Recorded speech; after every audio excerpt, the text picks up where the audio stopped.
네, 여러분 안녕하세요. NGNSTV의 박성훈입니다. 제가 지난번에 이 영어학습법에 대한 편지를 읽어드렸는데요. 의외로 많은 분들이 좋아해 주셔서 오늘 또 이렇게 두 번째 영상을 찍게 됐습니다. 오늘 영상 처음 보신 분들, 오늘 제가 들고 있는 게 뭐냐면요, 한 친구가 저한테 영어학습법에 대해서 물어봐서 직접 썼던 손편지입니다. 손편지. 이게 손으로 직접 쓴 거거든요.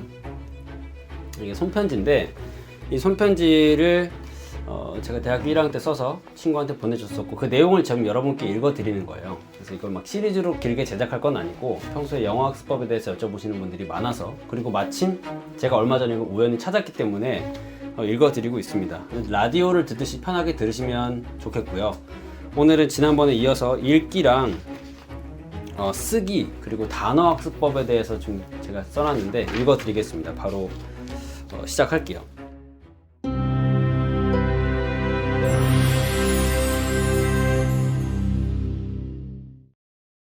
일단 읽기부터 시작하겠습니다. 많은 사람들은 영어 공부를 시작한다고 했을 때 가장 먼저 문법을 공부하고는 하지. 물론 이것이 틀린 방법이라고는 할 수 없어. 하지만 재미없는 방법이면 틀림이 없지. 모국어가 아닌 사람에게 문법이 피할 수 없는 과제이기는 하지만 읽기를 통해서 더욱 효과적으로 체득할 수 있다고 봐.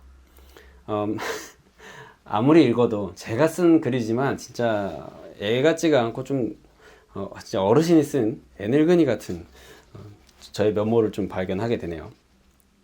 자, 여기서 지금 하는 말이 저는 그래요. 개인적으로 문법 공부를 안 했습니다. 근데 이게 양날의 칼이 있어요. 그냥 막 떠들어대는 데는 문제가 없지만 정확한 영어를 구사하기 위해서 외국인이 외국어를 공부하기 위해서는 좀 문법이 필요하다고 생각은 하는데, 이게 중요한 거는 처음부터 문법에 얽매일 필요가 없다는 거예요. 제가 시간이 조금 더 지나고 나서 보니까 그러네요.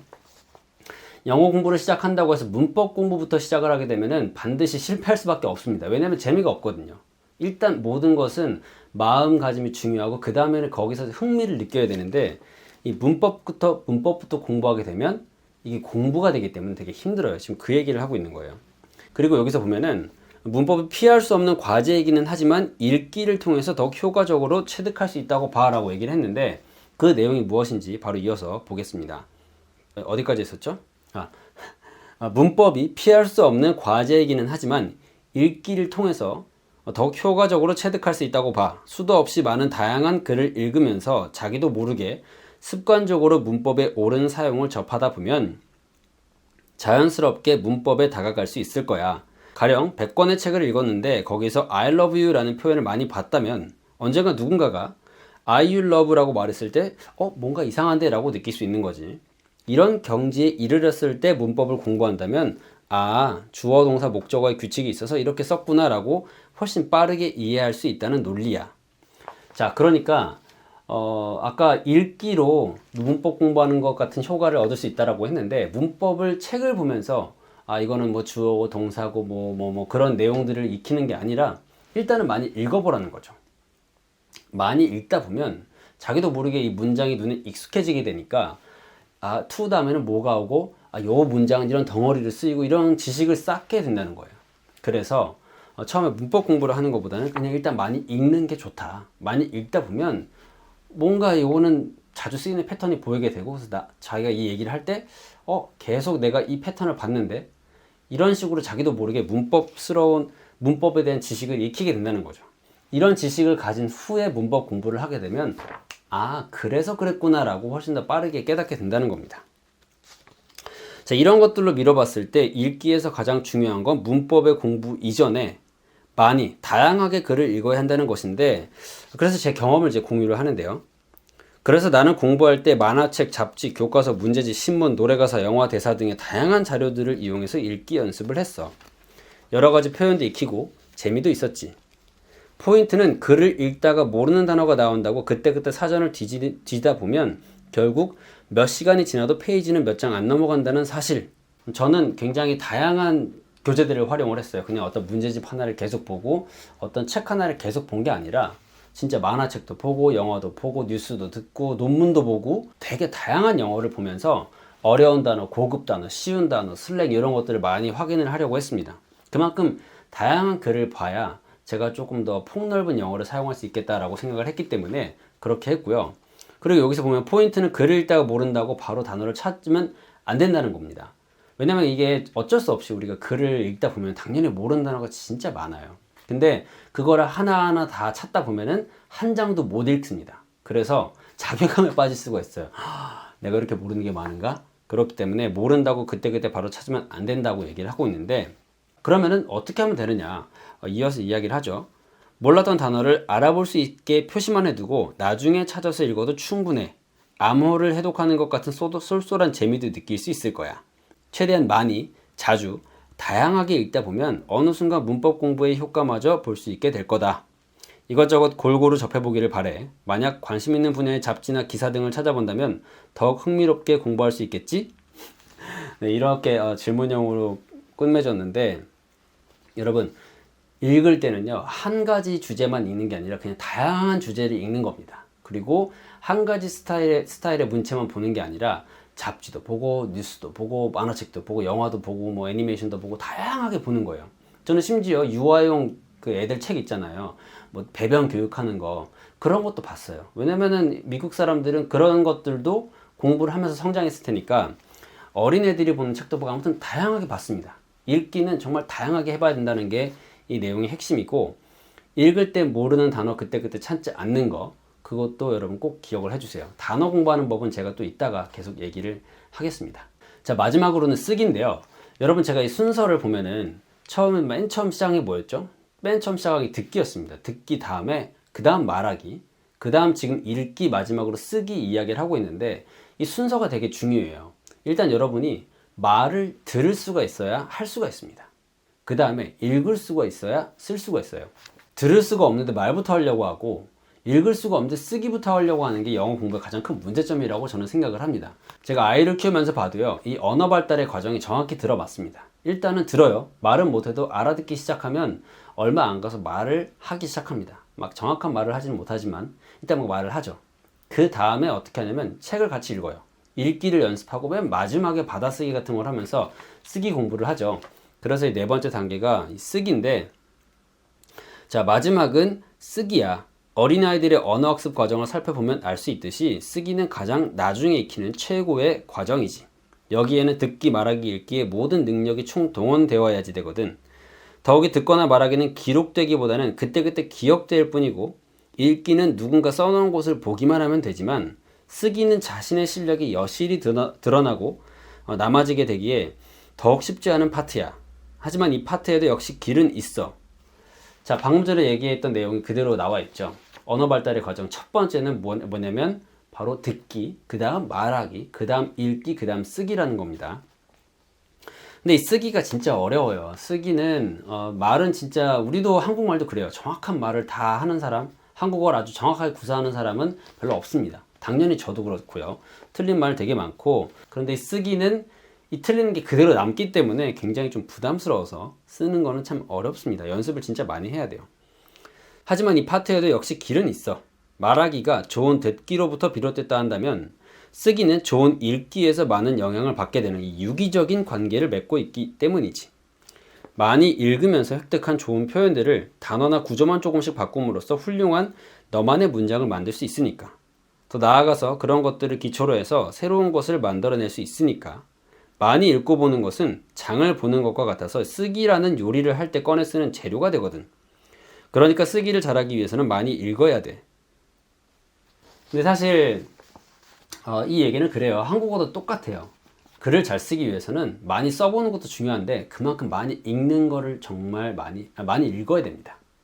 책을 많이 읽고 잘 쓴 사람들의 글을 읽으면서 그것을 그대로 베끼는 것부터 저는 시작을 해요. 이 사람 문장 표현 되게 멋있다, 되게 세련됐다라고 생각을 하면 제가 일기를 쓸 때든 뭐 어디 블로그를 쓸 때든 꼭 써봅니다. 그렇게 하다 보면은 당연히 쓰기 실력이 늘어날 수밖에 없겠죠. 그리고 또 여기 이어서 얘기한 게 뭐냐면 마치 장을 보는 것과 같다, 그렇게 얘기를 했죠. 많이 읽으면 그때그때 필요한 어떤 단어나 표현, 뭐 수거, 어떤 문장 이런 것들을 장을 봐두는 거나 똑같습니다. 우리가 요리를 하려고 그러는데 재료가 없으면 요리를 못 하겠죠. 장을 많이 봐둬서 재료가 충분히 있으면은 무슨 요리든 할 수 있잖아요. 그래서 잘 쓰기 위해서는 많이 읽어야 되는 거고, 이 읽기라는 것은 하나의 장을 봐두는 것과 많다. 재료가, 소재가 풍부해야 글도 잘 쓸 수 있기 때문에 그렇습니다. 내가 공부를 할 때는 맞던 틀리던 꾸준히 영어로 글을 썼는데 그날 익히거나 발견한 좋은 문장의 단어들만 조금씩 바꿔서 쓰고는 했어. 쓰기에는 스스로도 많은 연습과 노력이 필요한 부분이기는 하지만 그런 습관들을 통해서 많은 부분 성장할 수 있었다고 생각해. 여러분도 글을 쓰기, 영어로 글을 쓴다는 것은 굉장히 어려운 겁니다. 하지만 적어도 글을 쓰는 연습을 하기 위해서 제가 했던 것들, 왜냐면 그때 시험에서 글을 썼어야 됐기 때문에 에세이를 써야 됐거든요. 그래서 그 글쓰기를 위해서 연습했던 거는 좋은 글들 많이 써서 베껴보고 그 안에 단어만 바꿔서 내 걸로 써보는 그런 표현을 많이 익히려고 많은 노력을 했습니다. 언제나 기억해야 될 건 한국어든 영어든 일본어든 좋은 글을 쓰기 위해서는 많이 읽어서 소재를 많이 찾아놔야 된다. 그리고 많이 써봐야 된다. 그겁니다. 자, 그리고 또 이어서 단어 공부법을 제가 부록으로 이렇게 써놨어요. 부록, 단어장 만들기 이렇게 써놨는데 뭐 복잡하지 않습니다. 이걸 한번 같이 읽어볼게요. 단어장 만들기. 시중에 출판되어 있는 많은 단어장들보다 좋은 것은 바로 자신이 만든 단어장이야. 자신이 공부하며 직접 경험한 단어들을 기록해 놓으면 보다 구체적으로 해당 단어들을 익힐 수가 있어. 이에 몇 가지 요령을 기술하자면 아래와 같다. 뭐 시험 문제 출제위원도 아니고 이에 몇 가지 요령을 기술하자면 아래와 같다. 이렇게 써놨네요. 1, 2, 3 이렇게 써놨는데 1. 단어의 뜻을 적을 때는 자신이 본 곳에 하나의 내용만 적어둘 것. 이거 되게 중요합니다. 단어 공부할 때. 이게 무슨 의미냐? 사전에서 뜻을 찾아보면 왠지 쓸모있어 보이는 뜻이 많아서 하나 둘씩 적게 되는데 이렇게 되면 나중에 부담스러워서 다시는 안 보게 된다. 예를 들면 제가 예문을 적어놨는데 He was running on the street 라는 문장이 써 있어요. 그러면은 이게 지금 여기서 run이란 단어가 나오잖아요. 길을 뛰고 있었다. 근데 이 run이라는 단어를 몰라서 사전에 찾아봤는데 뛰다라는 단어의 뜻이 있다는 거죠. 근데 그것 말고도 사실 run이라는 단어는 굉장히 많이 쓰입니다. running a business라고 하면 뭐 사업을 운영하는 것도 될 거고요. long run이라고 하면은 장기 흥행 뭐 이렇게 되는 거죠. 되게 유용해 보이는 이 뜻은 내가 또 다른 데서 쓸모가 있을 것 같은데 라고 하는 그래 보이는 뜻들이 굉장히 많아서 run이라고 하고 뛰다 옆에다가 뭐 다른 단어들 뜻을 계속 쓰는 거죠. 근데 이렇게 하지 말라는 겁니다. 내가 이 문장에서 본 뜻은 run은 뛰다라는 뜻으로 사용됐잖아요. 그거 하나만 적어 놓으라는 거예요. 그거 이외에 여러 가지 뜻을 다 외우려고 하다 보면은 막 오히려 헷갈리기도 쉽고 또 외울 게 너무 많아지면 부담스러워지니까 부담을 덜기 위해서 딱 하나만 내가 본 뜻 하나만 쓰라는 게 첫 번째 요령이었고 두 번째는 단어는 반드시 문장과 함께 공부할 것 이렇게 써 있습니다. 보통 단어 하나에는 한 가지 이상의 뜻을 가지고 있는 경우가 많은데 그것이 각각 문장에서 어떻게 쓰이는지 알지 못하면 결국 실질적으로 사용하기도 힘들어진다 라고 써 있습니다. 자, 다시 아까 그 예를 들어볼게요. He was running a restaurant 이라고 써 있으면요. 이거는 레스토랑을 경영을 하다, 운영을 하다 라는 뜻이 되잖아요. 여기서 run은 운영하다라고 쓰이는데 이런 식으로 어떤 문장에서 이 run이라는 단어가 어떤 식으로 쓰였는지를 같이 봐야지 단어장을 딱 외운다고 쳐볼게요. run, 운영하다. 그리고 뭐 달리다, 흥행하다 이렇게 써 있으면 run은 흥행하다, 달리다, 운영하다 이렇게 외우면 안 된다는 겁니다. 그렇게 하는 게 아니라 run은 이 문장 안에서 running a restaurant이라는 말로 쓰였구나. 그래서 레스토랑을 운영을 하다.